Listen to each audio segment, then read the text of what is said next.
북미 정상회담을 위해 어제 평양을 출발한 김정은 위원장의 특별 열차가 중국 텐진을 거쳐 베트남으로 향하고 있습니다. 베이징을 들릴 것이라는 당초 예상과 달리 곧장 남쪽으로 향했는데요. 북미 회담을 다 마친 뒤 돌아오는 길에 시진핑 주석을 만날 것이라는 관측이 나옵니다.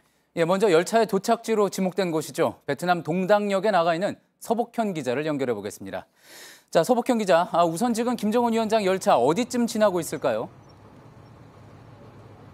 네, 한국 시각으로 오후 2시에 중국 텐진을 지나친 것으로 보이고요. 지금 현재는 광저우로 향하고 있는 것으로 보입니다. 다만 텐진에서 포착된 이후에 추가로 김정은 위원장의 열차가 포착됐다는 소식은 아직까지 전해지지 않고 있습니다. 열차의 최고 속도는 시속 180km인데 구간과 상황에 따라서 속도를 조절하기 때문에 위치를 가늠하기가 쉽지가 않습니다. 앞서 어제 오후 5시에 평양에서 출발을 했고 중국 단둥에서는 밤 10시에 포착이 됐습니다.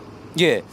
자, 그렇다면은 지금 서복현 기자가 가 있는 베트남 동당역에 김 위원장이 도착할 시간 정확하게 발표가 나오고 있습니까?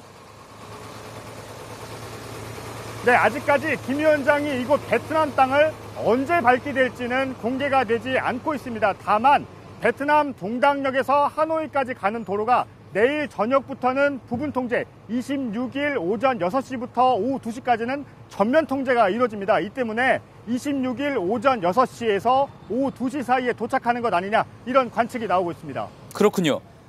자, 기차를 타고 오다가 중국 어느 지점에서 비행기로 갈아탈 수도 있다는 이야기 그동안도 계속 나왔습니다. 그런데 서복현 기자 이야기대로 동당역에서 하노이 방향으로 가는 도로가 통제가 될 거라고 예고가 됐다면은 여전히 베트남까지 열차로 쭉 오게 될 가능성이 큰 것 같습니다.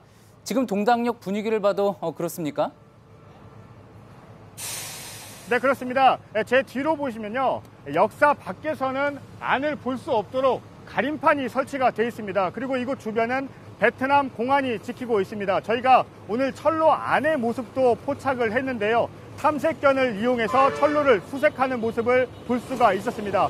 그리고 주변 건물 옥상에는 군인들이 배치돼 있고요. 일부 군인들은 총을 차고 있었습니다. 오후에는 베트남 공안 또 정부 관계자 20명가량이 와서 현장 상황을 점검을 했습니다. 예, 아무래도 외부에서 손님이 오는 곳이니까 외관 공사도 지금 점점 속도를 내고 있다고 하죠? 네, 그렇습니다. 제 뒤로 나무가 있는데요. 나무에 꽃이 피어 있죠. 오늘 오후에 조화를 달아놓은 겁니다. 그리고 방향을 좀 바꿔보겠습니다. 제 뒤쪽으로는요, 역사 안과 밖을 차량이 드나들 수 있는 길이 있는데요. 오늘 하루 종일 이렇게 중장비를 동원해서 도로 포장 작업을 하고 있었습니다. 또 철로 안도 손질을 하는 모습이 보였고요. 화단을 가꾸는 모습도 쉽게 볼 수가 있었습니다. 예. 자, 김 위원장의 방문을 대비하는 걸로 다 이제 볼 수 있는 그런 대목인데요. 자, 그러면은 동당역에서 이제 차로 이동을 하게 됩니다. 그럼 하노이까지는 얼마 정도 걸릴까요? 네, 이곳 동당역에 김정은 위원장이 도착을 하게 되면요, 제 뒤로 보이시죠? 이 길을 통해서 하노이로 향하게 됩니다. 거리로 따지면 약 170km 정도 되는데요. 오늘 저희도 그 길을 따라 이곳 동당역을 왔는데 3시간 조금 넘게 걸렸습니다. 하지만 도로를 통제한다면 이보다는 시간이 단축될 것으로 보입니다. 다만 김 위원장이 가는 길에는요, 삼성 공장 등이 있는 방寧성 산업단지가 있는데요. 김 위원장이 가는 길에 그곳을 들릴 가능성도 배제할 수는 없습니다.